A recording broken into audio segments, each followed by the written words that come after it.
रहीम। आज हम पढ़ेंगे sickle cell anaemia. Sickle cell anaemia से पहले हमने थैलेसीमिया पढ़ा था। थैलेसीमिया के अंदर हमने ये बात कही थी कि बीटा ग्लोबिन चेन का डिफेक्ट होता है दोनों के अंदर, सिकल सेल एनीमिया और बीटा थैलेसीमिया के अंदर। थैलेसीमिया के अंदर क्वांटिटेटिव डिफेक्ट होती है और सिकल सेल एनीमिया के अंदर क्वालिटेटिव डिफेक्ट होती है। उसके बाद हम फिर एमसीवी को मालूम करेंगे। अगर एमसीवी नॉर्मल है तो इट मींस कि this is sickle cell anaemia, और अगर एमसीवी लो है तो इसका मतलब ये है कि ये थैलेसीमिया है। आप जनाब डिटेल के साथ पढ़ेंगे सिकल सेल एनीमिया के बारे में। तो सिकल सेल एनीमिया की तारीफ़ें हम इस तरह पढ़ते हैं कि it is a genetic disorder leading to qualitative defect in beta globin chain in abnormal hemoglobin resulting in hemolysis in variety of crisis। ठीक है, जहाँ हमने थैलेसीमिया की डिफिनीशन में ये पढ़ा था कि वहाँ पर इनएफेक्टिव एरिथ्रोपोइसिस होता है और आरबीसी की डिस्ट्रक्शन होती है, जबकि सिकल सेल एनीमिया के अंदर क्वालिटेटिव डिफेक्ट होता है जिसके नतीजे में हीमोलाइसिस होती है और वैरायटी ऑफ क्राइसिस होती है। जब हीमोलाइसिस होगा तो आप लोग ऑलरेडी जानते हैं कि हमें दो ही चीज़ें मिलेंगी, एनीमिया एंड जॉन्डिस। ठीक है, आप जनाब आते हैं इसकी एटियोलॉजी की तरफ। अगर आप एटियोलॉजी पर नज़र डालें तो it is N autosomal recessive disease, और जिसमें क्रोमोसोम नंबर 11 के ऊपर बीटा चेन के जीन में म्यूटेशन होती है। ठीक है, हमने इससे पहले पढ़ा था कि जो अल्फा चेन है उसका जो जीन है वो क्रोमोसोम नंबर 16 के ऊपर प्रेजेंट है, और जो बीटा चेन या ग्लोबिन चेन है वो क्रोमोसोम नंबर 11 पर प्रेजेंट है, और दे आर 2 इन नंबर। ठीक है, इसके अंदर जो नॉर्मल हीमोग्लोबिन है वो हीमोग्लोबिन कन्वर्ट होता है, HbA कन्वर्ट होता है HbS के अंदर। ठीक है, और HbS जो है ये भी HbA की तरह ऑक्सीजन कैरिंग कैपेसिटी रखता है। ठीक है, ये आगे इंशाल्लाह और भी हम डिटेल के साथ पढ़ेंगे। ठीक है, अब जनाब आते हैं इसकी जेनेटिक्स की तरफ, सिकल सेल एनीमिया की जेनेटिक्स में। तो जेनेटिक्स में ऑलरेडी आप जानते हैं कि क्रोमोसोम नंबर 11 के अंदर पॉइंट म्यूटेशन होगी। ठीक है, इसमें दो ही सूरतें हैं, या बीटा ग्लोबिन चेन के अंदर जो दोनों है दोनों के अंदर ही क्या होगी, सिकलिंग होगी। इसे हम कहेंगे HbSS। ठीक है, और इसे हम सिकल सेल एनीमिया कहेंगे, और इनमें 100% हमारी हीमोग्लोबिन HbA HbS के अंदर कन्वर्ट होगी। ठीक है, या अगर एक ही जीन के अंदर डिफेक्ट हो जाए, ठीक है, तो इसे हम कहेंगे HbAS। ठीक है, जब दोनों के अंदर हो तो HbSS कहेंगे, और जब एक के अंदर हो तो इसे हम कहेंगे HbAS, और इसे हम कहेंगे सिकल सेल ट्रेट, और इसे हम कहेंगे सिकल सेल एनीमिया। ठीक है, ये जो सिकल सेल ट्रेट है दे आर अपन एसिम्टोमेटिक, और इसके अंदर जो आरबीसी है उसके अंदर 60% HbA होता है और 40% HbS होता है। ठीक है, लेकिन HbS के अंदर एक बात ये है कि it is a natural immunity against malaria. ठीक है, ये मलेरिया पैरासाइट के लिए एक नेचुरल इम्यूनिटी है। उन लोगों में जिसमें सिकल सेल ट्रेट चल रहा होगा उसके अंदर क्या होगी, मलेरिया की डिस्ट्रक्शन होगी ड्यू टू HbS। ठीक है, तो आप जनाब दोबारा इसको देख लें कि जेनेटिक के अंदर अगर दोनों बीटा ग्लोबिन चेन के अंदर डिफेक्ट होगा सिकल सेल एनीमिया होगा, और एक के अंदर होगा तो सिकल सेल ट्रेट होगा। ठीक है, आप जनाब आते हैं इसकी पैथोजेनेसिस की तरफ। ठीक है, आप ऑलरेडी जानते हैं कि ऑटोसोमल रिसेसिव डिजीज़ है, और म्यूटेशन कहाँ पर होगी, क्रोमोसोम नंबर 11 के अंदर होगी। ठीक है, both beta globin chain are sickle. ठीक है, और ये कब प्रेजेंट करेगा, you already know that at the age of 6 month, जब भी एरिथ्रोपोइसिस स्टार्ट होगी। ठीक है, ड्यूरिंग बीटा ग्लोबिन चेन, जब एरिथ्रोपोइसिस स्टार्ट होगी तो बीटा ग्लोबिन चेन की प्रोडक्शन होगी। तो एट पोजीशन नंबर 6 पे एक छोटी सी चेंज आएगी, ग्लूटामिक एसिड चेंज होगा वेलिन के साथ। ठीक है, तो ग्लूटामिक एसिड की बजाय क्या आएगा, यहाँ पर वेलिन आएगा। ठीक है, जिससे क्या होगी, structurally Altered haemoglobin HbA will convert into HBS, ठीक है। अब जनाब इसकी पैथोजेनेसिस आप इस तरह आसानी से याद कर सकते हैं कि जनाब क्या होगा, क्रोमोसोम नंबर 11 में के अंदर डिफेक्ट होगी। जब भी 6 मंथ तक पेशेंट पहुंच जाएगा, एरिथ्रोपोइसिस स्टार्ट होगी और उस एरिथ्रोपोइसिस में 6 नंबर पोजीशन पे ग्लूटामिक एसिड की बजाय क्या आएगा, वेलिन आएगा, और जिससे हीमोग्लोबिन के अंदर अल्ट्रेशन होगी, ठीक है। अब जनाब जब ये HBS बन जाएगा तो HBS के अंदर भी हीमोग्लोबिन की कैरिंग कैपेसिटी मौजूद है, ठीक है। अब जनाब ये क्या करेगा, ये हीमोग्लोबिन को ले जाएगा, लेकिन जब ये बेचारा डीऑक्सी हीमोग्लोबिनेशन होगी, जब भी इससे हीमोग्लोबिन टिश्यू के अंदर चला जाएगा तो इसके साथ फिर क्या होगा, ये क्या होगा, it will polymerise into a thick viscous. We already know that haemoglobin क्या है, एक फ्री फ्लूइड है, और ये free fluid then will change into a thick viscous gel, और ये थिक विस्कस जेल क्या करेगा, it will form the sickling. लेकिन ये क्या है, ये एक इस तरह हम कह सकते हैं कि ये एक प्रिवेंटेबल कंडीशन है। दोबारा जब ऑक्सीजन आएगी तो ये रीऑक्सीजनेशन होगी और it will convert again to their original shape. लेकिन अगेन एंड अगेन जब ये काम होगा, ये ऑक्सीजनेशन और रीऑक्सीजनेशन का मामला चल रहा होगा, तो अगेन अगेन इसकी रिपीटिंग की वजह से सिकलिंग और अनसिकलिंग का मामला चल रहा होगा। तो इससे क्या होगा, इससे जनाब सेल मेम्ब्रेन, आरबीसी की सेल मेम्ब्रेन डैमेज हो जाएगी, ठीक है। जब भी आरबीसी की सेल मेम्ब्रेन डैमेज हो जाएगी तो परमानेंटली अब ऑक्सीजन की सप्लाई नहीं होगी, ठीक है। और आरबीसी जो बन जाएगी वो सिकल सेल आरबीसी बन जाएगी। और नॉर्मल हाफ लाइफ आप जानते हैं कि आरबीसी की 90 to 120 डेज़ है, ठीक है।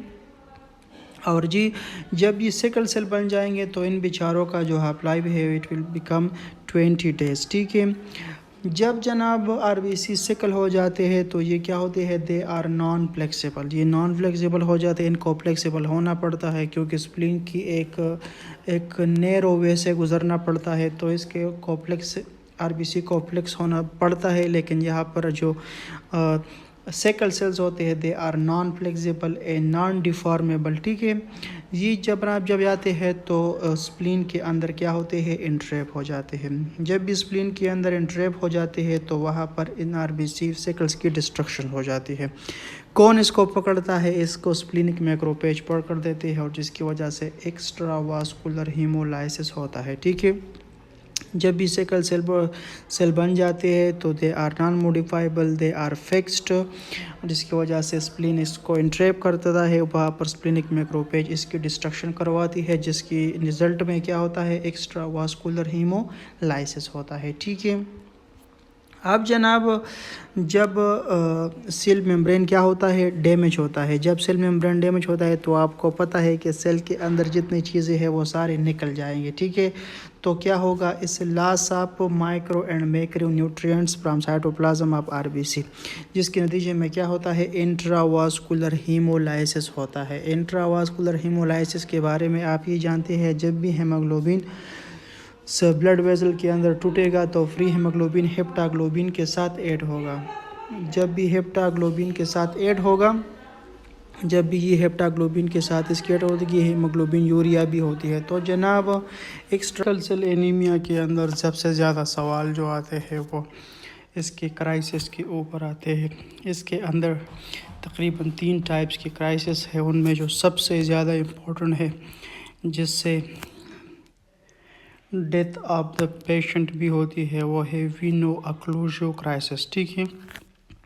नाम ही बता रहा है कि जो सेकल सेल है, ये सेकल सेल क्या करेंगे, ब्लड वेजल्स को, वेन को ऑक्लूड करेंगे, ठीक है।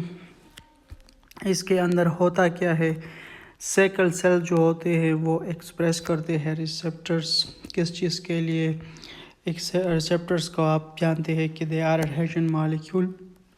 तो ये जो सेकल सेल है ये ब्लड वेसल के एंडोथेलियल सेल्स के लिए रिसेप्टर को एक्सप्रेस करते हैं, जिससे एक दूसरे के साथ बाइंड करते हैं। जनाब केस को पढ़ते हैं। A 2.5-year-old male child has presented with pain with left hypochondrium on examination, anemia and jaundice। आपको पता है कि लेफ्ट हाइपोकॉन्ड्रियम के अंदर एक ही ऑर्गन है और वो है स्प्लीन, ठीक है। तो जनाब जब 2.5 ईयर का चाइल्ड है और लेफ़्ट साइड पर पेन है और साथ में एनीमिया है और जॉन्डिस पे है, तो आप जानते हैं कि ये क्या है। अब जनाब ये जो वीनो ऑक्लूसिव क्राइसिस है तो ये क्या करते हैं, ये स्प्लेनिक इन्फार्क्शन करते हैं। स्प्लेनिक इन्फार्क्शन उन लोगों में होता है जिनमें ये डिज़ीज़ 3 ईयर से कम दौरान चल रही हो। अगर किसी पेशेंट फॉर एग्ज़ाम्पल आपको 7 ईयर्स या 8 ईयर्स के अंदर डायग्नोज हुआ तो उसकी डिज़ीज़ पर मोर देन 3 ईयर गुजर रहे होंगे तो उसमें आपने स्प्लीनोमेगाली को कभी भी एक्सपेक्ट नहीं करना है, क्योंकि ये जो मोर देन 3 ईयर्स होते हैं उसके अंदर स्प्लीन एट्रोफी कर जाती है, क्योंकि स्प्लीन के जो सारे प्रॉपर्टीज़ है वो सारी चली जाती है। ठीक है, तो स्प्लीनिक वीनो ऑक्लूसिव क्राइसिस का पहला क्राइसिस क्या है, स्प्लीनिक इन्फार्क्शन, जिसकी वजह से क्या होता है जनाब, ऑटो स्प्लीनेक्टोमी होती है। ठीक है, और आपको स्प्लीनिक एट्रोफी मिलती है। जब भी ऑटो स्प्लीनेक्टोमी होती है तो उससे होता क्या है, उससे जनाब रिस्क बढ़ता है किस चीज़ का, नीमोकोकल का, मेनिंजियोकोकल का, इन्फ्लुएंजा का। ये कैप्सूलर बैक्टीरिया है और इसी कैप्सूलर बैक्टीरिया के अगेंस्ट इम्यूनिटी बनाने का काम हमारे स्प्लीन का है। ठीक है, जिससे जब भी स्प्लीनेक्टोमी होती है तो पेशेंट इम्यूनो कम्प्रोमाइज्ड बन जाता है और इम्यूनो कम्प्रोमाइज्ड होने की वजह से ये जो कैप्सूलर बैक्टीरिया है इसकी इन्फेक्शन का रिस्क बढ़ता है। ठीक है, नीमोकोकल आपको पता है निमोनिया काज करता है, मेनिंजियोकोकल आपको पता है कि ये मेनिंजाइटिस काज करता है और इन्फ्लुएंजा भी निमोनिया काज कर सकती है। ठीक है, इन तमाम कैप्सूलर एक और भी है जिसको क्लैप्सिला कहते हैं। ठीक है, they are all capsular bacteria. अब इन कैप्सूलर बैक्टीरिया से आपको बचाने के लिए और जान छुड़ाने के लिए काम किसका है, ये स्प्लीन का है। ठीक है, The only way to remove this capsular bacteria from human body via अपसोनाइजेशन। अपसोनाइजेशन के ज़रिए हमारे बॉडी से निकल जाते हैं। हमने ITP के अंदर भी ये पढ़ा था कि जब भी IgG बैक्टीरिया आके IgG एंटीबॉडी आके इससे अटैच हो जाती है तो उसका FC पोर्शन और ये बैक्टीरिया ये क्या करते हैं, ये एप्सोनाइज करते हैं और इसके ऊपर एक टैग लग जाता है और जिस चीज़ के ऊपर वो एप्सोनाइजेशन का टैग लगा होता है स्प्लीन उसे क्या करती है, स्प्लीन उसे डिग्रेड करती है। ठीक है, तो जब भी जनाब स्प्लीनेक्टोमी होती है तो आपने इस पेशेंट को क्या करना है, वैक्सीनेट करना है। किसके ख़िलाफ़, नीमोकोकस के अंदर और मेनिंजियोकोकस और इन्फ्लुएंजा के। तो हर ये MCQs का, इस सर्जरी का भी बड़ा मेजर MCQs है और यह हेमाटोलॉजी का भी, माइक्रोबायोलॉजी का भी कि जनाब आफ्टर स्प्लीनेक्टोमी आप क्या करेंगे, पेशेंट को नीमोकोकस, मेनिंजियोकोकस और इन्फ्लुएंजा वैक्सीन देंगे। अगर जनाब आपको स्प्लीनेक्टोमी इमरजेंसी में करना पड़े, ठीक है, इमरजेंसी में आप स्प्लीनेक्टोमी कब करते हैं, consider a splenic rupture after any history of blood trauma in patient in hypotension without any visible blood loss। जब भी आपके साथ जब भी आपको एक पेशेंट आए और उसको हिस्ट्री हो ब्लड ट्रॉमा की, ठीक है, ब्लड ट्रॉमा की हिस्ट्री हो और आपको कोई विजिबल ब्लड लॉस नज़र नहीं आ रहा हो और साथ में क्या हो रहा है, पेशेंट इन हाइपोटेंशन, तो आपका पहला डायग्नोस स्प्लीनिक रप्चर होना चाहिए। तो स्प्लीनिक रप्चर की टाइम में आप क्या करेंगे, आप इमरजेंसी में स्प्लीनेक्टोमी करेंगे। ठीक है, जब आप इमरजेंसी में स्प्लीनेक्टोमी करेंगे तो आप क्या करेंगे, जिस दिन आपने स्प्लीनेक्टोमी की उसी डे पर आप नीमोकोकस और मेनिंजियोकोकस और इन्फ्लुएंजा की वैक्सीन पेशेंट को देंगे। या अगर जनाब कोई पेशेंट है जो इलेक्टिव है फॉर एग्जांपल थैलेसीमिया का पेशेंट है, आप इसको स्प्लीनेक्टोमी करते हैं, या सिकल सेल एनीमिया क्या है आप इसकी स्प्लीनेक्टोमी करते हैं, तो ये जनाब सारे इलेक्टिव पेशेंट है। ठीक है, इलेक्टिव पेशेंट में आप क्या करेंगे, 2 वीक बिफोर इसी सर्जरी से 2 वीक पहले आपने ये नीमोकोकस, मेनिंजियोकोकस और इन्फ्लुएंजा की वैक्सीन पेशेंट को देने हैं। यानी जिस दिन आप स्प्लीनेक्टोमी करेंगे उसी दिन से उससे पहले आपकी बॉडी के अंदर ये इम्यूनिटी स्टार्ट होगी। ठीक है, अब जनाब एक और चीज़ है, जब आप पेशेंट की पेरिफेरल स्मेयर करेंगे, ठीक है, जब भी आप पेशेंट की पेरिफेरल स्मेयर करेंगे तो आपको होली जोली बॉडीज़ मिलेंगी। ये भी जनाब एमसीक्यूज़ का एक फेवरेट जगह है कि जब भी आप पेरिफेरल स्मेयर करेंगे तो आपको होली जोली बॉडीज़ मिलेगी, ठीक है। ये होली जोली बॉडीज़ किस वजह से होती है? हाइपोस्प्लिनिज्म की वजह से, या सर्जिकल रिमूवल ऑफ स्प्लीन या ऑटोस्प्लिनेक्टोमी, यानी किसी भी वजह से हो सकता है जहाँ पर स्प्लीन नहीं हो। ये होली जोली बॉडी, अब जनाब ये है क्या चीज़, ये क्या है? They are the remnant of the dip RBC circulation. जो भी आरबीसी हमारे ब्लड वेसल या सर्कुलेशन के अंदर तोड़ गए है, मर चुके हैं, उसकी जो रेमिनेंट है, जो बाकी मलबा है, they are Howell Jolly bodies, ठीक है। ये जो होल जोली बॉडी है ये क्या है? ये आरबीसी का मलबा है जो सर्कुलेशन के अंदर पड़ा हुआ है, ठीक है। अब जनाब आते हैं उस पहली क्वेश्चन की तरफ जो वहाँ पर लिखा गया था, उस टाइम हमने इग्नोर किया क्योंकि उसका टाइम अभी है, ठीक है। आप इधर देख ले कि a 7-year-old boy has presented with a sudden onset shortness of breath, chest pain, cough and hemoptysis.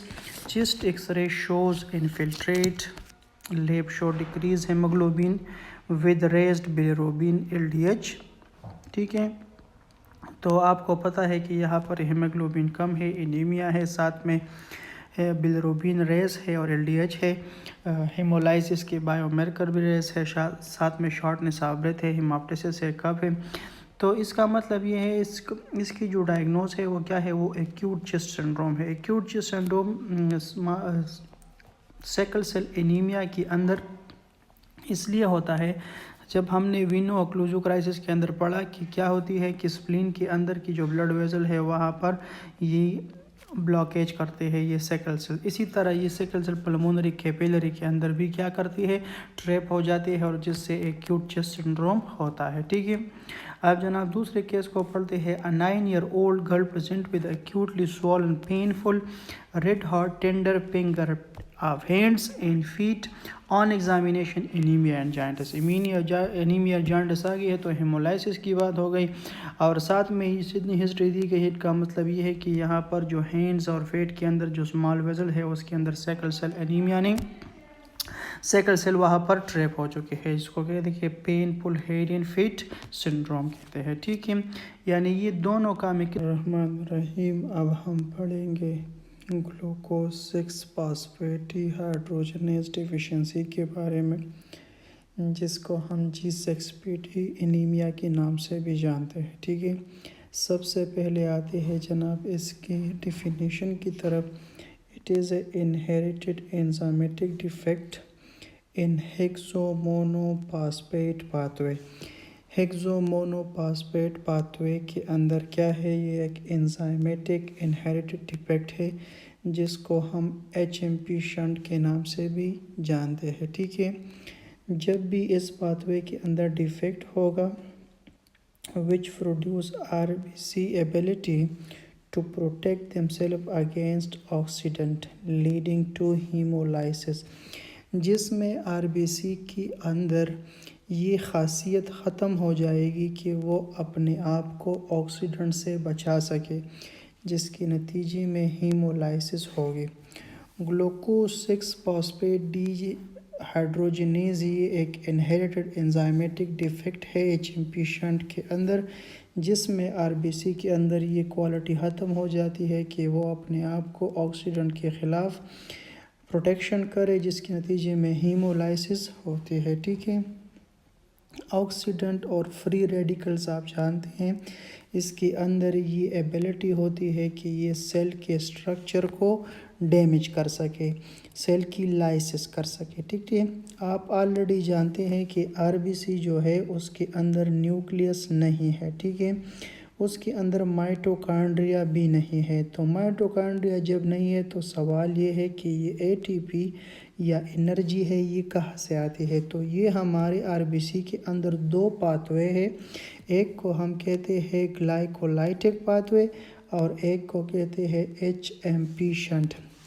तो ये ग्लाइकोलाइटिक पाथवे का काम क्या है? ग्लाइकोलाइटिक पाथवे का काम ये है कि ये हमारी RBC को एनर्जी देती है, ठीक है। ये हमारे आरबीसी को एनर्जी देती है in the form of ATP, ठीक है। और एचएमपी शंट का क्या काम है? एचएमपी शंट का काम ये है कि ये हमारी आरबीसी की हिफाजत करती है, किस चीज़ से? स्ट्रेस से और ऑक्सीडेंट से ये हिफाजत करती है, ठीक है। तो जनाब सबसे पहले ग्लाइकोलाइटिक पाथवे को अगर देखा जाए तो इसका दूसरा नाम है एम्टर मेयर है पाथवे, ठीक है। ये इसका दूसरा नाम है।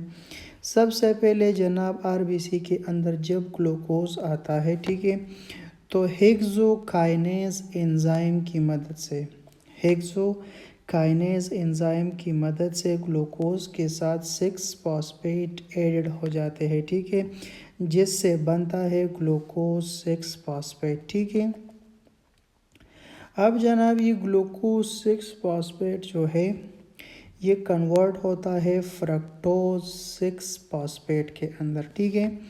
Glucose 6 phosphate will change into fructose 6 phosphate and after several steps, सब स्टेप यहाँ याद करने की कोई ज़रूरत नहीं है, ना आप याद कर सकते हैं इधर, ये हम बायोकेमिस्ट्री के अंदर फिर भी डिटेल से पढ़ेंगे। लेकिन आप इतना याद रखिए कि ग्लाइकोलाइटिक पाथवे के अंदर glucose 6 phosphate will change into fructose 6 phosphate and after several steps it will convert into phosphopyrovate। phosphopyrovate में चेंज होने के बाद it will change into pyruvate। The phosphopyrovate will change into pyruvate with the help of an enzyme that is known as pyruvate kinase। Pyruvate kinase is enzyme which convert phosphopyrovate into pyruvate, and you already know that this pyruvate will be enter into a Krebs cycle, ठीक है। अब ये जनाब Krebs cycle के अंदर दाखिल होगा। Pyruvate kinase का काम यह है कि it will produce ATP for the RBC. तो आरबीसी की एनर्जी प्रोडक्शन का जो काम है वो सबसे आखिरी काम जो एटीपी को प्रोडक्शन करता है वो है pyruvate kinase. From ADP adenosine diphosphate will convert into ATP, ठीक है।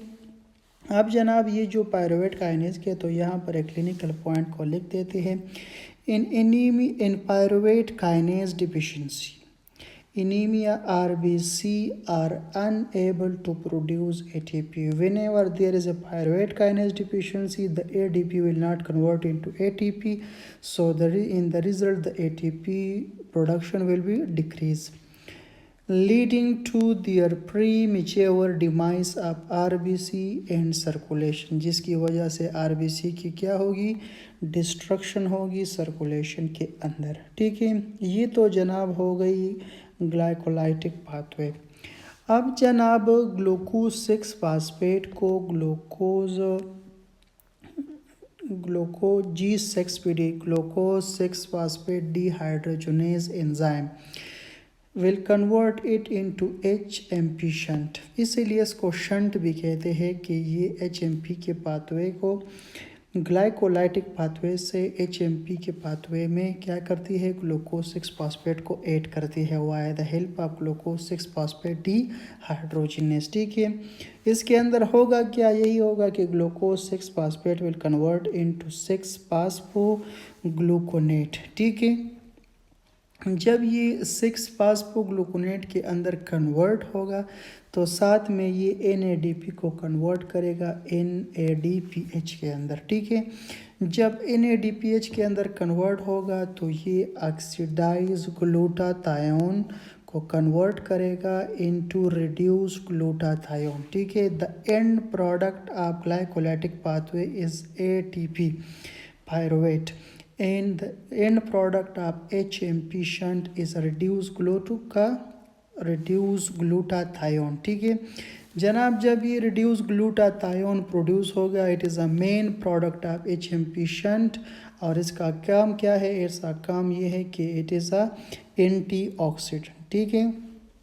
अब जनाब आपको पता है जब भी हमारे बॉडी के अंदर ये एटीपी बन रहे होते हैं तो साथ में H2O, 2HOCl ये तमाम ऑक्सीडेंट्स फ्री रेडिकल्स बने रहते हैं। ये जो रिड्यूस ग्लूटाथायोन है ये इनको अपना हाइड्रोजन आयन देता है जिससे ये वाटर ऑक्सीजन के अंदर कन्वर्ट होती है और ये वाटर और क्लोराइड के अंदर कन्वर्ट होती है। तो इन शॉर्ट हम ये कह सकते हैं कि reduce glutathione will convert the oxidant into antioxidant form. ठीक है, तो reduce glutathione it is the end product of HMP shunt. ठीक है, अब जनाब आते हैं इसकी डिज़ीज़ की तरफ, अपनी G6PD डिफिशेंसी की तरफ।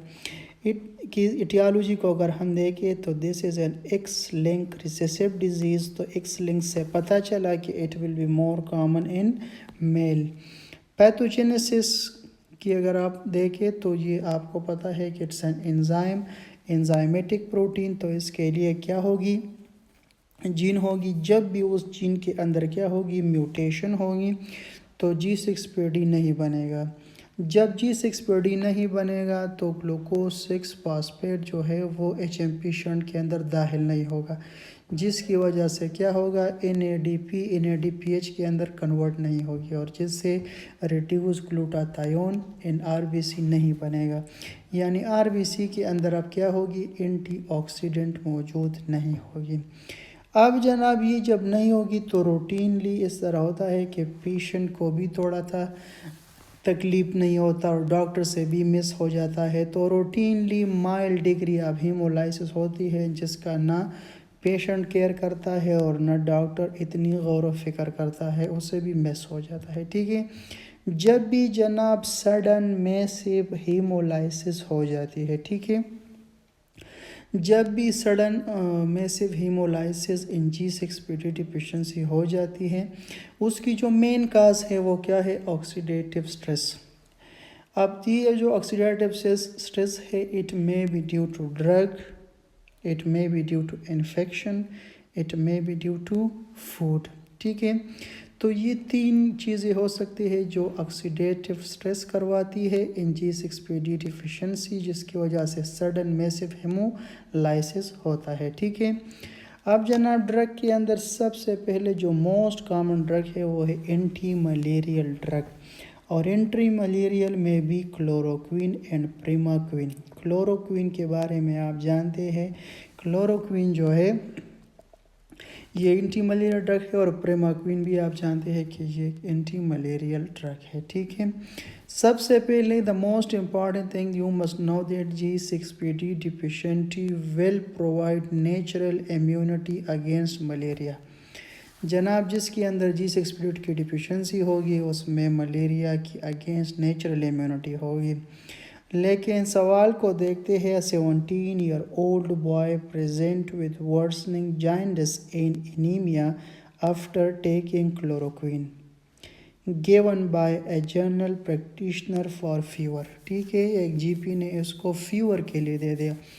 मेजॉरिटी टाइम फीवर के लिए, अननोन फीवर के लिए क्लोरोक्विन ज़रूर देते हैं। क्लोरोक्विन की खासियत ये है कि it's a very good anti inflammatory effect, इसका एंटी इन्फ्लेमेटरी इफ़ेक्ट बहुत अच्छा है। दैट्स वाई आप लोगों ने ये देखा होगा कि कोरोना के अंदर भी क्लोरोक्विन का इस्तेमाल ज़्यादा था। उसकी मेन काज क्या थी, मेन काज यही थी कि इसका एक एंटी इन्फ्लेमेटरी इफ़ेक्ट बहुत अच्छा है। ठीक है, अब जनाब एंटी मलेरियल के अलावा भी बहुत से ऐसे ड्रग हो सकते हैं जैसे एंटीबायोटिक्स, जैसे सल्फोनामाइड, क्विनोलोन, नाइट्रोफ्यूरेंटाइन, डेप्सोन, ये ड्रग हो सकते हैं। ठीक है, और non steroidal anti inflammatory drugs में एस्पायरिन भी हो सकता है। ठीक है, इसके अलावा बहुत से इन्फेक्शन हो सकते हैं जो बॉडी के अंदर ऑक्सीडेटिव स्ट्रेस प्रोड्यूस करते हैं, जैसे टाइफाइड, निमोनिया, हेपेटाइटिस। ठीक है, और ऐसा फूड हमारे यहाँ तो लोग नहीं खाते, फावा बीन्स। ठीक है,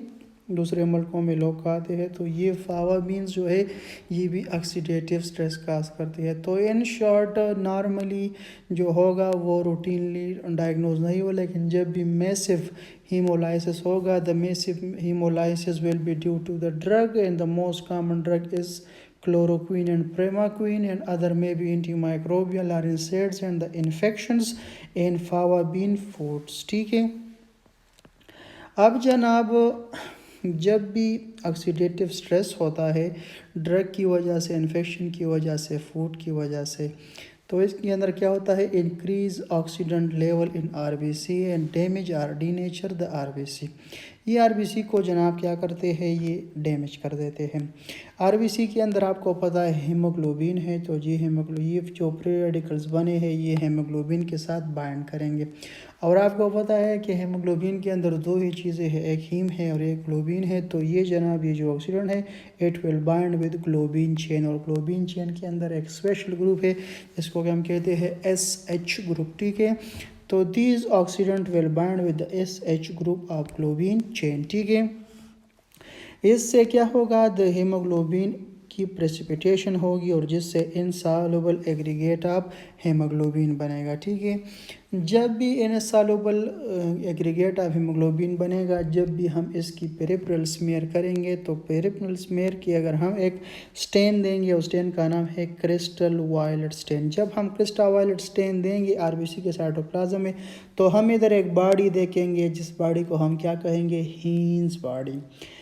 G6PD का ऐसा क्वेश्चन नहीं है जिसके अंदर हीन्स बॉडी का जिक्र ना हो, ये आप याद रखें। जब भी G6PD का जिक्र होगा दो चीज़ें लाजमी होगी, एक हीन्स बॉडी और एक anti malarial drug. Hence body anti malarial drug, और हीन्स बॉडी सबसे ज़्यादा होती है। तो हीन्स बॉडी ये क्या है, they are denatured haemoglobin due to the binding of oxidant with their globin SH group. ठीक है, which will seen after a crystal violet staining on peripheral smear। ठीक है, अब जनाब ये जो डीनेचर हीमोग्लोबिन है या हीन्स बॉडी है, आप इस पिक्चर में देख सकते हैं कि ये क्या है, ये हीन्स बॉडी है। तो ये जब हीन्स बॉडी क्या करेगी, जब भी इसका सेल मेम्ब्रेन डैमेज होगा आरबीसी का, तो जितने माइक्रो और मैक्रो न्यूट्रिएंट्स है, फास्फोलिपिड है, कार्बोहाइड्रेट है, लिपिड्स है, प्रोटीन है, सोडियम है, पोटाशियम क्लोराइड है, ये तमाम चीज़ें क्या हो जाएगी, सेल से निकल जाएंगी और जिसकी वजह से इंट्रावास्कुलर हीमोलाइसिस होगा। ठीक है, जब जनाब ये डीनेचर्ड आवर हीन्स बॉडी क्या होती है, हमारे स्प्लीन से गुजरती है। Whenever they are pass from the spleen, spleen macrophage क्या करती है, इसको प्लक्ट करती है और इससे एक बाइट लेती है, हीन्स बॉडी की बाइट लेती है इसके सेल मेम्ब्रेन से। ठीक है, इस पिक्चर में आप देख सकते हैं कि इससे किया गई है, बाइट ली गई है, और ये बाइट कौन लेता है, ये बाइट स्प्लीनिक मैक्रोपेज लेता है। इसी बाइट के लेने के बाद सेल की जो बाई कनकेव शेप है they will change into spherocytes. इस पिक्चर में आप देख सकते हैं कि no they are in sphere shaped, will change from the biconcave shape to the spirocytes. Due to the resultant loss of cell membrane, RBC unable to maintain biconcave shape. Upon returning to the splenic vasculature, again splenic entrapment of spirocyte, destruction of the splenic macrophage, extravascular hemolysis।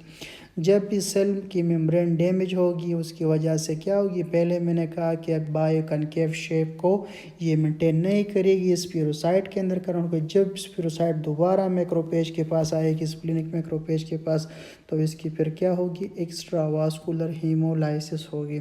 स्पीरोसाइट के बारे में आप ये जान रखें कि haematology के अंदर 3 ही ऐसे डिजीज़ है जिसके अंदर हमें क्या मिलेगी, हमें स्पीरोसाइट्स मिलेंगी। ठीक है, नंबर 1 है ऑटो इम्यून हेमोलिटिक एनीमिया, दूसरी अभी हम पढ़ रहे हैं ग्लूकोज 6 फॉस्फेट डिहाइड्रोजनेज डिफिशिएंसी, और तीसरे इसके बाद पढ़ेंगे हेरिडेटरी स्पीरोसाइटोसिस। ठीक है, अब जनाब आते हैं ग्लूकोज 6 फॉस्फेट डिहाइड्रोजनेज के क्लिनिकल फीचर्स के बारे में। तो आप ये एक आपको पता है जेनेटिक डिजीज़ है। Genetic disease at birth he present करती है या चाइल्डहुड में या टीनेज के अंदर प्रेजेंट करती है। ठीक है, हिस्ट्री होगी आपके साथ कि पेशेंट ने क्या की है, पेशेंट ने ड्रग ली है, पेशेंट को इन्फेक्शन हुआ है, पेशेंट ने फवाबीन खाया है, ऑक्सीडेटिव स्ट्रेस की हिस्ट्री ज़रूर होगी।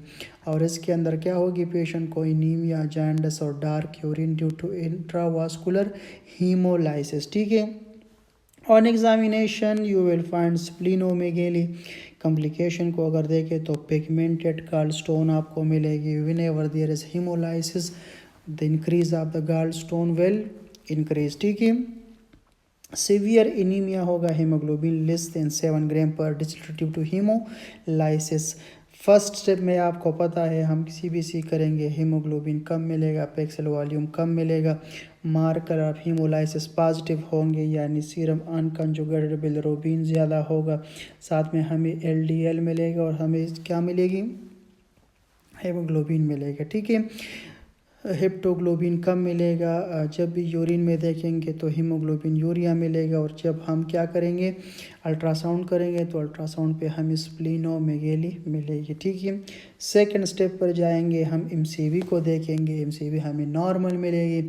इससे पहले हमने सिकल सेल एनीमिया के बारे में भी पढ़ा था कि वहाँ भी हमें MCV क्या मिलेगी, नॉर्मल मिलेगी।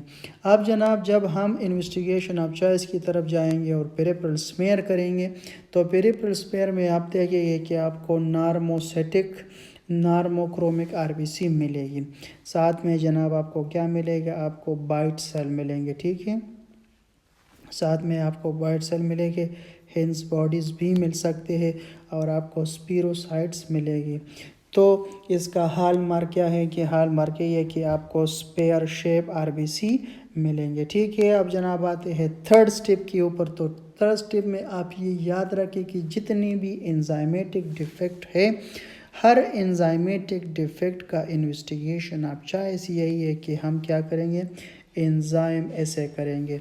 उसमें हम क्या करेंगे, quantitative analysis of an enzyme of the human body, इस एंजाइम की क्वांटिटेटिव एनालिसिस करेंगे। ठीक है, अब जनाब आते हैं इसके ट्रीटमेंट की तरफ हो। तो ट्रीटमेंट इसकी सपोर्टिव ट्रीटमेंट अगर कहा जाए तो पैक्ड RBC देंगे, transfusion to keep the haemoglobin more than 8 gram per decilitre, and we are advised the patient is specific to avoid the patient from oxidative stress, from antimalarial drugs, from antibiotics, from Bismillahirrahmanirrahim।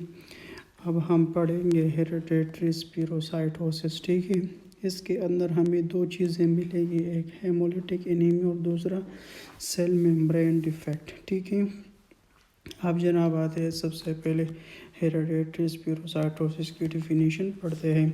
It is an intrinsic RBC cell membrane defect, ठीक है, which make RBC more spheric in shape, less deformable, vulnerable to splenic entrapment, destruction. ठीक है, hereditary स्पीरोसाइटोसिस के नाम से पता चलता है कि ये हेरिडेटरी डिजीज़ है और इसमें RBC का शक्ल स्पेयर होगा। ठीक है, और ये स्पेयर शक्ल क्या करेगा, RBC को लेस डिफॉर्मेबल बनाएगा, उसकी जिसकी वजह से ये स्प्लीन के अंदर इसकी एंट्रैपमेंट होगी। ठीक है, normal shape of RBC you know that is biconcave shape, it will convert into a spherocyte shape और स्पेयर शेप। ठीक है, अब जनाब आप सेल मेम्ब्रेन को अच्छी तरह जानते हैं कि सेल मेम्ब्रेन के अंदर क्या है, फॉस्फोलिपिड है, प्रोटीन है, कोलेस्ट्रॉल है, ये चीज़ें प्रेजेंट है।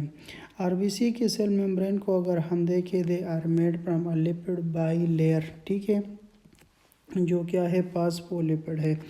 ये आप देख सकते हैं, ये तमाम क्या है, फॉस्फोलिपिड के मालिक्यूल है। अब जनाब इसके अंदर क्या है, इसके अंदर रिसेप्टर है, जैसे बैंड 3 रिसेप्टर्स एंड ग्लाइकोपोरिन्स। ये रिसेप्टर किस लिए है, they are for transport of the micronutrients. ठीक है, सेल मेम्ब्रेन के अंदर इसकी इस ट्रांसपोर्टर्स की नीचे क्या है, ख़ास किस्म की प्रोटीन है। वो प्रोटीन जो बैंड 3 के नीचे मौजूद है उसे हम कहते हैं एनकायरिन प्रोटीन। ठीक है, और जो ग्लाइकोपोरिन के नीचे प्रेजेंट है उसे हम कहते हैं प्रोटीन 4.1। ठीक है, और जनाब एक डबल हेलिकल डीएनए की तरह एक प्रोटीन है जो एक स्ट्रॉन्ग प्रोटीन है, इन दोनों के नीचे प्रेजेंट है, उसे हम कहते हैं स्पेक्ट्रीन। ठीक है, तो जनाब ये एनकायरिन प्रोटीन 4.1 और स्पेक्ट्रीन ये तीनों क्या बनाते हैं, they are made the cytoskeleton of red blood cell. ठीक है, तो जनाब ये तीनों प्रोटीन एनकायरिन और प्रोटीन 4.1 स्पेक्ट्रीन ये आरबीसी का साइटोस्केलेटन बनाते हैं। ठीक है, ये जो स्पेक्ट्रीन है, एनकायरिन है और प्रोटीन 4.1 है, ये क्या करते हैं, ये मेक आरबीसी बाई कनकेव, ये आरबीसी के बाई कनकेव शेप के लिए इम्पॉर्टेंट है। ये आरबीसी को फ्लेक्सिबल बना देते हैं, डिफॉर्मेबल बनाते हैं और टेंसाइल स्ट्रेंथ देते हैं उसको। और एक्चुअली ये स्पेक्ट्रीन, एनकायरिन और प्रोटीन 4.1 क्या चीज़ है, they are cytoskeleton of RBC. अगर इसकी इटियोलॉजी को देखें, हेरिडेटरी स्पीरोसाइटोसिस की इटियोलॉजी को कर देखें तो they are autosomal dominant disease. ठीक है, because there is a defect in structural protein. ठीक है, इसके अंदर जब जेनेटिक डिफेक्ट होगा तो वो जीन जो स्पेक्ट्रीन, एनकायरिन और प्रोटीन के लिए रिस्पॉन्सिबल है उसके अंदर क्या होगी, म्यूटेशन होगी और उसकी इनकोडिंग नहीं होगी। जब जनाब इसकी इनकोडिंग नहीं होगी तो क्या होगा, तो ऐसे आरबीसी प्रोड्यूस होंगे जिसके अंदर साइटोस्केलेटन नहीं होंगी। ठीक है, जिसकी मेम्ब्रेन के अंदर स्पेक्ट्रीन, एनकायरिन और प्रोटीन 4.1 नहीं होगा। ठीक है, अब जनाब ऐसी आरबीसी जिसके अंदर साइटोस्केलेटन नहीं है तो वो उसका शेप बाई कनकेव से चेंज होगा, कहाँ पर, स्पीरोसाइट, जिसको हम कहेंगे स्पीरोसाइटोसिस। ठीक है, जब ये स्पेरोसाइट्स हमारे स्प्लिनिक से गुजरेंगे, ठीक है, स्प्लीन से जब गुजरेंगे तो क्या होगी, इसकी रप्चर होगी, इससे ग्लूकोज निकलेगा, वहाँ पर ग्लूकोज कम होगी और इसकी पीएच कम होगी। पीएच क्यों कम होगी, due to the decrease of oxygen, lactic acidosis will start and the pH will decrease and the nature will become acidosis. ठीक है, और इसका मैक्रोफेज की कॉन्टेक्ट ज़्यादा होगी। ठीक है, जब भी स्पेक्ट्रीन, एनकायरिन और प्रोटीन 4.1 नहीं होगा, साइटोस्केलेटन नहीं होगा, आरबीसी स्पीरोसाइट के अंदर चेंज होगी, जिसके अंदर ग्लूकोज कम होगी, जिसके अंदर क्या होगी, पीएच कम होगी और जिसके अंदर मैक्रोफेज का कांटेक्ट ज़्यादा होगा। जनाब जब ये स्प्लिनिक मैक्रोफेज के करीब आएंगे तो वो उसको क्या करेंगे, फेगोसाइट करेंगे और आरबीसी की 100% डिस्ट्रक्शन होगी और 100% एक्स्ट्रा वास्कुलर हेमोलिसिस होगा। ठीक है, अब जनाब आते हैं इसके क्लिनिकल फीचर की तरफ। क्लिनिकल फीचर में आपको पता है कि ये ऑटोसोमल डोमिनेंट डिजीज है, तो ये एट बर्थ प्रेजेंट करेगा या चाइल्डहुड में या टीन एज के अंदर प्रेजेंट करेगा और मेल और फीमेल रेशो आर सेम। ठीक है, पेशेंट आपके साथ हेमोलाइसिस है तो आपको पेशेंट प्रेजेंट ही करेगा दो चीज़ों से, एनीमिया के साथ और जॉन्डिस के साथ। ठीक है, अब जनाब ऑन एग्ज़ामिनेशन में आपको क्या मिलेगी, स्प्लिनोमेगेली मिलेगा लेकिन माइल्ड मिलेगा। साथ में जनाब आपको फैमिली हिस्ट्री मिलेगी।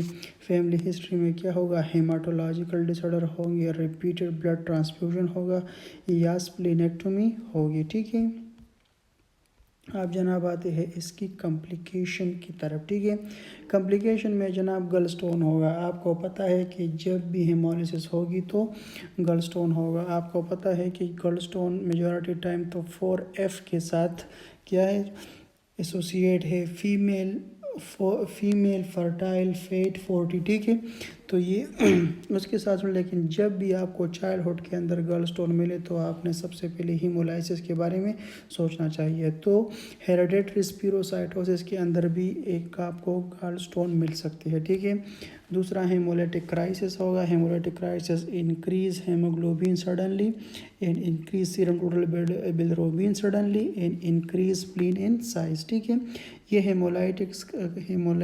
हेमोलाइटिक क्राइसिस हमने सिकल सेल एनीमिया के अंदर भी पढ़ा था। ठीक है, कि वहाँ भी हो सकता है। उसके बाद एप्लास्टिक क्राइसिस इसके अंदर क्या होगी, जब भी एक सुपर एडेड इन्फेक्शन इसके साथ मिलेगी जैसे पायरो वायरस, उससे क्या होगा, उससे ट्रांजिएंट बोन मेरो की सप्रेशन होगी और जिसके लिए बाज़ वक्त हमें पेक आरबीसी भी देने पड़ते, लेकिन ये 1 और 2 वीक के अंदर ख़ुद बहुत ठीक हो जाएगी। हेमोलाइटिक क्राइसिस और एप्लास्टिक क्राइसिस ये हेरिडेटरी स्पिरोसाइटोसिस के अंदर भी मौजूद है, लेकिन सबसे ज़्यादा ये सिकल सेल एनीमिया के साथ एसोसिएट है, तो आपने उसके साथ कभी भी नहीं बोलना है, ठीक है। अब जनाब आते हैं इसकी इन्वेस्टिगेशन की तरफ। तो फर्स्ट स्टेप में हम क्या करेंगे, सीबीसी करेंगे। उसके अंदर देखेंगे केजीबी कम है, पेक्सल वॉल्यूम कम है। मार्कर आप हेमोलाइसिस को देखेंगे कि सीरम कॉन्जुगेटेड बिलिरुबिन क्या है, ज़्यादा है, एलडीएच ज़्यादा है और रेटिकुलोसाइट काउंट भी ज़्यादा है, ठीक है। अब जनाब अल्ट्रासाउंड के ऊपर देखेंगे तो हमें मिलेगी स्प्लीनोमेगेली एक्स्ट्रावास्कुलर हेमोलाइसिस। सेकंड स्टेज पर सीधा आएंगे एमसीवी की तरफ, तो एमसीवी हमें नॉर्मल मिलेगी। सिकल सेल एनीमिया के अंदर भी हमें नॉर्मल मिली थी, G6PD के अंदर भी हमें नॉर्मल मिली थी, ठीक है। सिर्फ थैलेसीमिया के अंदर कम थी, ठीक है। अब जनाब आते हैं पेरिफेरल स्मेयर की तरफ। तो पेरिफेरल स्मेयर में हमें क्या मिलेगी, हमें नॉर्मोसाइट और नॉर्मोक्रोमेटिक सेल्स मिलेंगे, ठीक है। अब जनाब स्पिरोसाइट के तो हमने ऑलरेडी पढ़ा था कि इसके 3 ही डिफरेंशियल डायग्नोसिस है। एक है G6PD डिफिशिएंसी, एक है हेरिडेटरी स्पिरोसाइटोसिस जो अभी हम पढ़ रहे हैं, एक को हमने पढ़ा है, और एक को आगे पढ़ेंगे ऑटो इम्यून हेमोलिटिक एनीमिया, ठीक है। अब जनाब तीनों को डिफ्रेंशिएट किस तरह करेंगे, तो सबसे पहले हम देखेंगे हिंज बॉडी के बारे में, ठीक है। जब भी स्पिरोसाइट विद हिंज बॉडी हमें मिलेगी तो इट मीन्स कि ये G6PD डिफिशिएंसी है, ठीक है। Because hinge body is the hall mark of G6PD deficiency anaemia. जब जनाब हिंस बॉडी मिल गई तो ये G6PD हो तो रूल आउट हो गई। बाकी मुकदमा बचा दोनों के दरमियान, हेरिडेटरी स्पिरोसाइटोसिस और ऑटो इम्यून हेमोलिटिक एनीमिया के दरमियान। अब जनाब इसके लिए आगे हम क्या करेंगे, सबसे पहले तो हम कंफर्म करेंगे कि ये स्पिरोसाइट्स है या नहीं। उसको कंफर्म करने के लिए हम एक टेस्ट करते हैं जिसे हम कहते हैं ऑस्मोटिक फ्रेजिलिटी टेस्ट, ठीक है। ऑस्मोटिक फ्रेजिलिटी टेस्ट किस तरह होता है, इसमें हम आरबीसी को एक हाइपोटोनिक सॉल्यूशन यानी वाटर के अंदर डालते हैं, ठीक है। वाटर के अंदर जब हम आरबीसी को डालेंगे तो आरबीसी एम्बेब वाटर, आरबीसी जो है फॉर एग्जांपल की साइज़ है, तो ये क्या हुआ, वाटर को अपने साथ क्या करेगा, अपने अंदर जज़ब करेगा। बिकॉज आपको पता है कि ये हायर कंसंट्रेशन से लोअर कंसंट्रेशन की तरफ आ जाती है, तो इसलिए आरबीसी की साइज़ बढ़ेगी, ठीक है। जब भी जनाब आरबीसी स्वेल होगी तो एवेंचुअली ये क्या कर जाएगी, ये रप्चर कर जाएगी, ठीक है जनाब। जब ये रप्चर कर जाएगी तो नॉर्मली जो आरबीसी है वो तकरीबन 9 सेकंड के अंदर स्वेल हो जाती है और रप्चर हो जाती है जी। ये जो ऑटो इम्यून हेमोलिटिक एनीमिया है और हेरिडेटरी स्पिरोसाइटोसिस है, इसके आरबीसी जो है वो 3 to 4 सेकंड के अंदर क्या हो जाएंगे, स्वेल हो जाएंगे और रप्चर हो जाएंगे, ठीक है। आप माइक्रोस्कोप के नीचे देखेंगे, आरबीसी को वाटर के अंदर डालेंगे, आरबीसी जब फूलेगा और 3 to 4 सेकंड के अंदर इसकी डिस्ट्रक्शन हो जाएगी, तो आप ये कंफर्म हो जाएगा कि दिस इज़ स्पिरोसाइटोसिस, ठीक है। अब जनाब ये तो कंफर्म हो गया कि ये स्पिरोसाइटोसिस है, बिकॉज उसका स्केलेटन नहीं है। ये तो जब हमें पता चला कि अब ये क्या है, ये स्पिरोसाइटोसिस है, तो आगे हम इसको इन दोनों के अंदर डिफ्रेंशिएट करने के लिए नेक्स्ट इन्वेस्टिगेशन करेंगे। नेक्स्ट इन्वेस्टिगेशन को कहते हैं हम कॉम टेस्ट, ठीक है। कॉम टेस्ट को आगे बड़े डिटेल के साथ पढ़ेंगे, लेकिन इधर आप इतना याद रखिए कि आरबीसी के ऊपर जब हम क्या करते हैं, एंटीजन को मालूम करते हैं, एंटीबॉडी को मालूम करते हैं, तो उसके लिए क्या करते हैं, कॉम टेस्ट करेंगे, ठीक है। तो इसके लिए जनाब इसकी स्पिरोसाइटोसिस के डायग्नोस के बाद हम नेक्स्ट इन्वेस्टिगेशन कॉम टेस्ट करेंगे। अगर कॉम टेस्ट हमारे साथ नेगेटिव आया तो इट मीन्स कि ये हेरिडेटरी स्पिरोसाइटोसिस है, और अगर कॉम टेस्ट पॉजिटिव आया तो इट मीन्स कि ये क्या है, ऑटो इम्यून हेमोलिटिक एनीमिया है, ठीक है। ट्रीटमेंट की तरफ आते हैं तो ट्रीटमेंट में हम क्या करेंगे, सबसे पहले स्प्लेनेक्टोमी करेंगे पेशेंट की, और जब हम स्प्लेनेक्टोमी करेंगे तो उसके बाद हम बयान नीमोकोकल, मेनिंजोकोकल एंड एच इन्फ्लुएंजा की वैक्सीनेट पेशेंट को देंगे, और हर 3 साल बाद इसकी एक बूस्टर डोज भी देंगे, ठीक है। तो आपको पता है कि क्या करेंगे, सबसे पहले एज भी मालूम करेंगे, मार्कर ऑफ हेमोलाइसिस के बारे में देखेंगे, पेशेंट की अल्ट्रासाउंड स्प्लेनोमेगेली को देखेंगे, ठीक है। जब पेरिफेरल स्मेयर करेंगे तो नॉर्मोसेटिक नॉर्मोक्रोमिक मिलेगी। G6 बॉडी को हिंज बॉडी के साथ वो लोड करेंगे। इसके लिए क्या करेंगे, फ्रेजिलिटी टेस्ट करेंगे। अगर उसके साथ मालूम हो तो आगे हम क्या करेंगे, आगे हम कॉम टेस्ट करेंगे। अगर कॉम टेस्ट पॉजिटिव है तो ये किसका केस है, इसे ऑटो इम्यून हेमोलिटिक एनीमिया है। अगर कॉम टेस्ट नेगेटिव है तो रहमान रहीम अब हम पढ़ेंगे प्रोक्सेसमल नॉक्टर्नल हेमोग्लोबिन यूरिया। नाम से वाज़ेह है, paroxysmal means off and on, nocturnal means at night time, and hemoglobin urea you know better. It is an acquired intrinsic stem cell defect which reduced RBC ability to protect themselves against activated complement system, leading to intravascular hemolysis. जनाब ये RBC की ऐसी defect है जिसके अंदर RBC का membrane इस काबिल नहीं रहता कि अपने आप को कॉम्प्लीमेंट सिस्टम से बचाए, जिसकी वजह से इंट्रावास्कुलर हीमोलाइसिस होता है। ठीक है जनाब। अब जनाब आते हैं थोड़ी बहुत कॉम्प्लीमेंट सिस्टम के बारे में डिस्कस करते हैं। एज़ यू नो बेटर के एंटीजन एंटीबॉडी कम्प्लेक्स जब बनता है तो ये हमारे कॉम्प्लीमेंट सिस्टम को स्टिमुलेट करता है। ठीक है। एज़ यू नो बेटर कि ये कॉम्प्लीमेंट सिस्टम जो है ये एक चीप इन्फ्लेमेटरी मीडिएटर है। ठीक है। कॉम्प्लीमेंट सिस्टम ये जो है ये 20 प्रोटीन से बना हुआ है। हर एक प्रोटीन का फंक्शन मालूम नहीं है, बाज़ प्रोटीन का फंक्शन मालूम है, बाज़ का नहीं है। ठीक है। और ये जो है इसकी तकरीबन जो मकदार है वो है 20। क्लासिक पाथवे के बारे में अगर आप थोड़ा सा देख लें तो जब भी एंटीजन एंटीबॉडी इम्यून कम्प्लेक्स बनती है ये C1 को C1A में कन्वर्ट करती है। ए का मतलब ये है कि अभी एक्टिवेट हो गया है। ठीक है। और बी का मतलब ये है कि अभी ये बाइंड होगा। ठीक है। तो ये C1A आता है और C4+2C को कन्वर्ट करता है, बाइंड करता है विद C4B2B के साथ, जिसका दूसरा नाम है C3 कन्वर्टेज। ठीक है।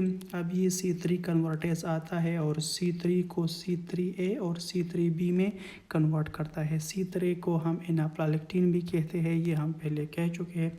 ये जो C3B है ये C3 कन्वर्टेज के साथ मिलेगा जो बनाएगा C5 कन्वर्टेज, C4B2B3B बनाएगा। अब जनाब C5 जो है ये C5A और C5B के अंदर कन्वर्ट होगा। ये C5B C6 C7 C8 C9 के साथ मिलेगा और आगे जाके C5B बनाएगा। अब जनाब ये जो आखिरी एंड प्रोडक्ट बने हैं they are membrane lytic complex. ठीक है। ये क्या करेंगे, ये हमारे पास पोलिपिड के अंदर ड्रिल करेंगे और हमारे सेल मेम्ब्रेन की को क्या करेंगे, सेल मेम्ब्रेन को इफ़ेक्ट करेंगे। ठीक है। अब जनाब ये कॉम्प्लीमेंट सिस्टम तो आपको पता है, जब भी कोई बैक्टीरिया आता है, कोई एंटीजन एंटीबॉडी कम्प्लेक्स बनता है तब ये काम होता है। अब जनाब आती है अपने सेल मेम्ब्रेन के ऊपर। तो हमारे सेल मेम्ब्रेन के ऊपर आरबीसी के ऊपर क्या प्रेजेंट है, ट्रांस मेम्ब्रेन रिसेप्टर प्रेजेंट है। उनमें से एक मेम्ब्रेन है जिसे कहते हैं GPI रिसेप्टर, ग्लाइकोसाइल फास्फेटिडाइल इनोसाइटेल। ठीक है। ये GPI रिसेप्टर के ऊपर क्या प्रेजेंट है, they are GPI link protein present है। GPI लिंक प्रोटीन जैसे CD55 CD59 CD8 ये क्या है, they are GPI link protein है, CD55 CD59 और CD8। ठीक है। ये क्या है, they are complement accelerating factors है। असल में ये क्या है, ये जो CD55 है, CD59 है, CD8 है, they are shield wall against the complement system. ये हमारे बॉडी के अंदर एक शील्ड वॉल है आरबीसी के ऊपर, जिसकी वजह से क्या है, हमारी आरबीसी कम्प्लीमेंट सिस्टम के अटैक से बचती है। ठीक है जनाब। एज़ यू नो बेटर कि ये कम्प्लीमेंट फैक्टर है, दे आर प्रोटीन है। ठीक है। तो on RBC cell membrane encoding the peptide. अच्छा जी, बात तो ये है कि इस प्रोटीनों को बनाने के लिए जो जीन दरकार है उसे जीन हम कहते हैं पेगाजीन। A very most famous MCQs for the PLAB in usability. ठीक है। तो GPI रिसेप्टर के लिए जो जीन प्रेजेंट है वो क्या है, वो है पेगाजीन। ठीक है। और ये पेगाजीन हमारे X क्रोमोसोम के ऊपर प्रेजेंट है। ठीक है।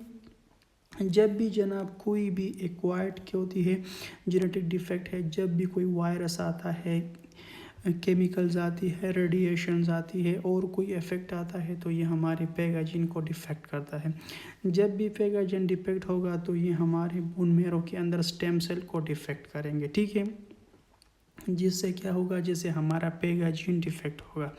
जब भी पेगा जीन डिफेक्ट होगा तो जीपीआई रिसेप्टर नहीं बनेगा, ठीक है। जब जीपीआई रिसेप्टर नहीं बनेगा तो the loss of GPI receptor बनेगी और ये क्या है, एक्स क्रोमोसोम के ऊपर नहीं बनेगी। जब भी हमारा कंप्लीमेंट सिस्टम एक्टिवेट होगा, ठीक है। अब जब भी हमारा कंप्लीमेंट सिस्टम एक्टिवेट होगा तो क्या होगा, इंट्रावास्कुलर हेमोलाइसिस होगी। जब भी पेगा जीन के अंदर म्यूटेशन होगी जीपीआई रिसेप्टर नहीं बनेगा। क्लिनिकल फ्रैक्चर आते हैं तो इसके पीक एज को देखते हैं 30 to 50 ईयर इसका पीक एज है, और जो क्योंकि एक्स लिंक क्रोमोसोम के ऊपर है तो ये मेल में होगा, ठीक है। और इसके अंदर होगा dark urine at night time और वो आफ्टरनून होगा। ऑन एग्जामिनेशन हमें मिलेगी एनीमिया एंड जाइंटिस, ठीक है। आप जनाब आते हैं सबसे पहले केस को, ठीक है। आप इधर देख ले, a 39-year-old male has presented with a complaint of having dark colored urine at night off and on। तो आपको इसकी क्वेश्चन का सिर्फ देखते ही अंदाज़ा हो गया कि ये क्या है, एक प्रोक्सिस्मल है, नॉकचर्नल है और हीमोग्लोबिन यूरिया है, ठीक है। अब जनाब आते हैं दूसरी केस के ऊपर। A 51-year-old male has presented with iron deficiency anemia due to unknown source of blood loss। Patient के अंदर कोई ऐसी सोर्स नहीं है जिससे ब्लड लॉस हो रही है, लेकिन पेशेंट के अंदर क्या है, आयरन डिफिशिएंसी एनीमिया है, ठीक है। तो आप सबसे पहले क्या करेंगे, आयरन डिफिशिएंसी या in male required full examination and investigation, ठीक है। क्या क्या इसके लिए दरकार है, जीआईटी की endoscopy, sputum analysis, examination, urine examination, blood पैराकल ब्लड। तो आप मेल के अंदर जीआईटी की कोई भी पैथोलॉजी मालूम करने के लिए हर मुमकिन कोशिश करेंगे, एंडोस्कोपी करेंगे, ठीक है, कोलोनोस्कोपी करेंगे, ये चीज़ें करेंगे। जब आपके if all these were normal, जब ये तमाम चीज़ें आपके साथ नॉर्मल आए, then think about PNH paroxysmal nocturnal haemoglobinuria, ठीक है। आप सबसे पहले पेशेंट को क्या करेंगे, मेल को हर तरह से चेक करेंगे। जब भी कोई सोर्स ना मिले तो आखिरी आपका डायग्नोस होगा PNH, ठीक है। आप आते हैं एक और केस की तरफ। 43-year-old male has presented with a painful swollen right leg on ultrasound confirmed DVT। Examination reveal anaemia and jaundice. आप देख सकते हैं कि इसमें क्या है, अल्ट्रासाउंड पे DVT कंफर्म है। तो आप इधर एक ये भी याद रखें कि complement system attack on platelet also. जिस तरह कंप्लीमेंट सिस्टम हमारे RBC के ऊपर अटैक करेगा, इसी तरह ये सीधे जाके हमारे प्लेटलेट के ऊपर भी इफेक्ट करेंगे, और जिससे क्या होगा, जिससे DVT विल प्रोड्यूस होगा। तो प्रोक्सिस्मल नॉकचर्नल हेमोजूरिया पेशेंट के अंदर आपको क्या मिलेगी, आपको DVT या कोगुलेशन प्रोफाइल के अंदर भी आपको डिफरेंट डिफेक्ट मिल सकते हैं। अब आते हैं इसकी ट्रीटमेंट की तरफ। तो ट्रीटमेंट आप देख सकते हैं कि दे आर anti-C5 अल्टीज़ुमैब ड्रग आप पेशेंट को दे सकते हैं, ठीक है। लेकिन सबसे पहले आपने पेशेंट को डायग्नोज करना होगा।